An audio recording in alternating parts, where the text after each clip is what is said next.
آج میں آپ کو ایک ایسے شخص کی کہانی سناؤں گی جس کو کہنے کو سب کچھ تھا اس کے پاس۔ خوبصورت بیوی تھی، 2 پیاری بیٹیاں تھیں، بیٹا اس کا آنے والا تھا چند مہینوں میں، اپنا گھر تھا اس کا بڑا شاندار کولراڈو میں، بڑی اچھی نوکری تھی اس کی، بیوی کی بڑی اچھی نوکری تھی، لیکن اس کے باوجود انسان کسی وقت اپنی خوش فہمی میں اتنا زیادہ مبتلا ہو جاتا ہے کہ وہ جو کچھ اس کے پاس ہوتا ہے اس کو گنوا دیتا ہے۔ یہ کہانی ہے جناب شینن واٹس کی، جو امریکہ میں کولراڈو میں یہ فیملی رہتی تھی۔ لو میرج تھی آف کورس، بچے تھے ماشاءاللہ، 2 بچے تھے، اور بیوی پریگننٹ تھی تیسرے بچے سے۔ بڑی اچھی زندگی تھی، سب کچھ ٹھیک ٹھاک تھا، سوشل میڈیا پہ وہ ویڈیوز بنایا کرتی تھی جہاں ساری دنیا دیکھا کرتی تھی۔ پھر وہ بیوی جو ہے اپنے بچوں کے ساتھ اپنے ماں باپ کی طرف جاتی ہے چھٹیاں گزارنے، اور خاوند جو ہوتا ہے وہ کنسٹرکشن کا کام کرتا ہے۔ تو وہ ایک دن کسی اسٹور پہ جاتا ہے اور وہاں پہ اس کو ایک بڑی خوبصورت لڑکی سے ملاقات ہوتی ہے۔ اس لڑکی کو وہ یہ نہیں بتاتا کہ میں شادی شدہ ہوں، یہ ضرور بتاتا ہے کہ میرے 2 بچے ہیں، مگر ساتھ کہتا ہے کہ میرے بیوی کی، ظاہر ہے اس کو کیونکہ وہ لڑکی پسند آ جاتی ہے، تو اس کو کہتا ہے کہ میری اپنی بیوی سے ذرا حالات اچھے نہیں ہیں۔ لو جی، ان کا آپس میں چکر چل جاتا ہے، یہ باڈی بلڈنگ شروع کر دیتا ہے، یہ جناب اپنے آپ کو بڑا سمارٹ سمجھ بنانا شروع کر دیتا ہے، ساتھ ہی ایک فرق دنیا اپنی پوری بلڈ کر لیتا ہے۔ اس لڑکی کو نہیں پتا ہوتا کہ یہ شادی شدہ ہے یا اس کی بیوی چھٹیوں کے لیے گئی ہوئی ہے۔ اپنے گھر پہ بھی لے کے آتا ہے اس کو، بڑا جناب لمبا چوڑا چکر چل رہا تھا، اس کے ساتھ بڑے فیوچر کے پلانز بن جاتے ہیں۔ بیوی کو شک پڑنا شروع ہو جاتا ہے، جب بیوی اپنے ماں باپ کے گھر ہوتی ہے تو اس کو شک پڑنا شروع ہو جاتا ہے کہ میرے خاوند کا میرے میں کوئی انٹرسٹ نہیں رہا ہے، اور یہ شاید کوئی اور وجہ ہے، اور وہ اپنی دوست کو کہتی ہے کہ مجھے فکر ہے کہ کہیں میرے میاں کا کوئی اور انٹرسٹ تو نہیں پیدا ہو گیا، کہ یہ میرے میں کوئی انٹرسٹ نہیں لے رہا، یہ مجھے کوئی فون نہیں کر رہا، ہم لوگوں کو گئے ہوئے اتنے ہفتے ہو گئے اور یہ نہ کوئی فون کرتا ہے، نہ یہ کوئی ہمیں نہ کوئی ہمیں پوچھتا ہے۔ دوست آگے سے کہتی ہے کہ وہ تمہیں اتنا چاہتا ہے، کیسے ہو سکتا ہے، تمہیں ہو سکتا ہے تمہارا وہم ہو۔ بہرحال وہ واپس آتی ہے، بیٹھتی ہے، باتیں کرتی ہے، لیکن اس کو لگتا ہے کہ خامد کو اس میں کوئی انٹرسٹ نہیں ہے۔ وہ اپنے دوست سے پھر دوبارہ کہتی ہے کہ مجھے لگتا ہے کہ اس کا میرے میں کوئی انٹرسٹ نہیں رہا، کوئی گڑبڑ لگتی ہے مجھے۔ کام کے سلسلے میں کچھ دنوں کے لیے، ایک ویکینڈ کے لیے جانا ہوتا ہے، اپنی بیٹیوں کو اپنے خامد کے پاس چھوڑتی ہے۔ اپنے بزنس ٹرپ سے صبح کے کچھ 4:30 بجے آتی ہے واپس۔ اس کی فرینڈ اگلے دن صبح سے فون کرتی ہے تو اس کو کوئی خبر نہیں ملتی، دوست جو ہے وہ فون نہیں اٹھاتی، دوست جو ہے اس کو پھر میسیجز کرتی ہے، پھر وہ اس کے گھر پہ جاتی ہے، گھر پہ بھی کوئی نہیں ہوتا۔ وہ پھر اخیر اس پولیس کو فون کرتی ہے اور پولیس کو کہتی ہے کہ میری یہ دوست جو ہے صبح 4:30 بجے میں نے اس کو چھوڑا تھا اور اب یہ مجھے کہیں نہیں مل رہی۔ پولیس آ جاتی ہے، پولیس آ کے ڈھونڈتی ہے، پولیس اس کے خامد کو فون کرتی ہے، خامد کہتا ہے اچھا میں فوراً پہنچ رہا ہوں۔ خیر وہ گھر آتا ہے واپس، پولیس جو ہے اس کو سوال جواب کرتی ہے، قصہ کہانی مختصر کہ 2-3 دن گزر جاتے ہیں، بچے بھی نہیں مل رہے، بیوی کا بھی نہیں پتہ چل رہا، اس کے ماں باپ کو بھی فون کیا جاتا ہے، کوئی نہیں ملتا۔ آخر فائنلی اس کا پولی گراف ٹیسٹ ہوتا ہے، کہ لائی ڈیٹیکٹر ٹیسٹ ہے، جس میں ٹیسٹ میں سوال جواب ہوتے ہیں اور اس میں اگر آپ فیل ہو جاؤ تو اس کا مطلب ہے کہ آپ جھوٹ بول رہے ہو، تو اگر پاس ہو جاؤ تو اس کا مطلب ہے آپ جو کچھ بول رہے ہو آپ سچ بول رہے ہو۔ وہ پولی گراف ٹیسٹ فیل ہو جاتا ہے، فائنلی یہ بول پڑتا ہے۔ پتہ یہ چلتا ہے کہ جب بیوی گھر واپس آتی ہے تو بیوی اس سے سوال جواب کرتی ہے اور یہ بیوی کو کہتا ہے کہ مجھے تم سے طلاق چاہیے۔ وہ کہتی ہے کیوں آخر طلاق چاہیے، اور اس کو غصہ چڑھتا ہے، ظاہر ہے وہ کہتی ہے آگے سے کہ اگر تمہیں مجھ سے طلاق چاہیے تو میں تمہیں کبھی بچوں سے ملنے نہیں دوں گی، یہ وہ جو بھی اپنے غصے میں وہ باتیں کرتی ہے۔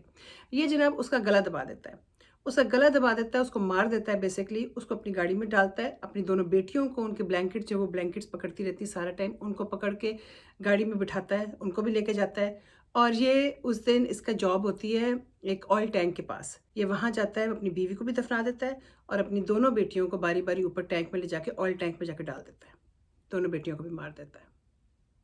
اب یہ آدمی جیل میں ہے۔ اچھا، تینوں کو مارنے کے بعد کی خوش فہمی آپ دیکھیں، اس کا پلاننگ دیکھیں آپ، کہ اس کو ایک ریلٹر کو فون کرتا ہے، اسے کہتا ہے میں نے اپنا گھر بیچنا ہے، اور یہ بیسیکلی اپنی ایک فیوچر لائف بنانے کی تیاری شروع کر دیتا ہے، کہ جیسے اس کا خیال ہوتا ہے کہ میں اب اپنی گرل فرینڈ کے ساتھ زندگی بناؤں گا۔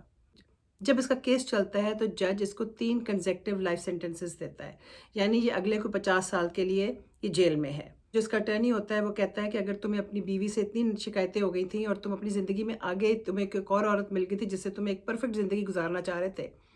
تو تم اپنی بیوی کو طلاق دے دیتے، مگر تمہیں یہ کس نے حق دیا تھا کہ تم 3 لوگوں کی زندگی لے لو اور یہ سوچ کے کہ تم اس کے بعد اپنی زندگی آگے چلا سکو گے۔ جج کہتا ہے کہ میں نے اپنی جتنی زندگی میں کیسز کیے، میں نے اتنا گھنونا کیس کبھی نہیں کیا، اور اس کو میکسیمم سینٹنس ملنی چاہیے، سو اس کو 3 کنزیکٹیو لائف سینٹنسز ملتے ہیں۔ میں یہ کہانی آپ کو کیوں سنا رہی ہوں؟ کیونکہ میری نظر میں یہ ایک ناشکرے پن کی کہانی ہے۔ یہ ہم بہت لوگ جو ہیں ہم ایسی چیزوں سے گزرتے ہیں، مجھے میسیجز بھی اسی طرح کے آتے ہیں۔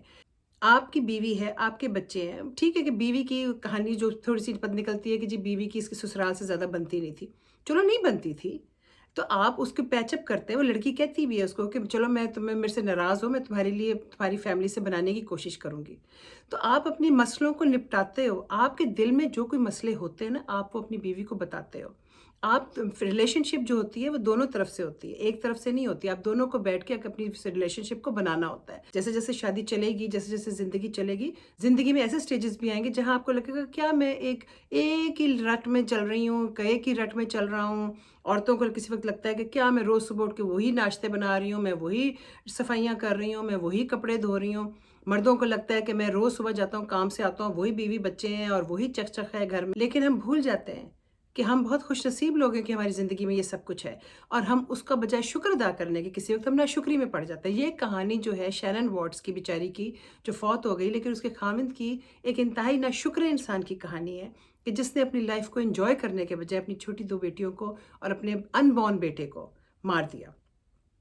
جیل میں وہ سڑتا رہے گا۔ یہ بہت بڑا لائف لیسن ہے بہت سارے مردوں کے لیے اور بہت ساری عورتوں کے لیے، کہ جہاں پہ مستقل ہو رہا ہوتا ہے کہ جی میں اپنی زندگی سے بڑی تھک چکی ہوں، یا میں اپنی زندگی سے بڑا بور ہو چکا ہوں، یا میں اپنی بیوی سے بڑا تنگ آ چکا ہوں۔ اگر آپ تنگ آ چکے ہیں تو آپ ایک اچھے مرد بنیں اور اپنی بیوی کو اور اپنے بچوں کو ان کا حق دیں اور اپنی آگے زندگی بنانے کی کوشش کریں، یا اپنی زندگی کے مسئلوں کو نپٹانے کی کوشش کریں اور اپنی زندگی کو بہتر بنانے کی کوشش کریں۔ کیونکہ ہوتا یہ ہے کہ ہم دوسرے کو بلیم کر رہے ہوتے ہیں اپنی زندگی میں کہ اس کی وجہ سے میری زندگی بڑی بورنگ ہے، لیکن ہو سکتا ہے کہ وہ قصور سارے آپ کے اپنے ہوں، آپ خود ناشکرے ہوں، یا آپ کی اپنے اندر کمیاں ہوں جس کی وجہ سے آپ اپنی لائف کو اپریشیٹ نہیں کر سک رہے۔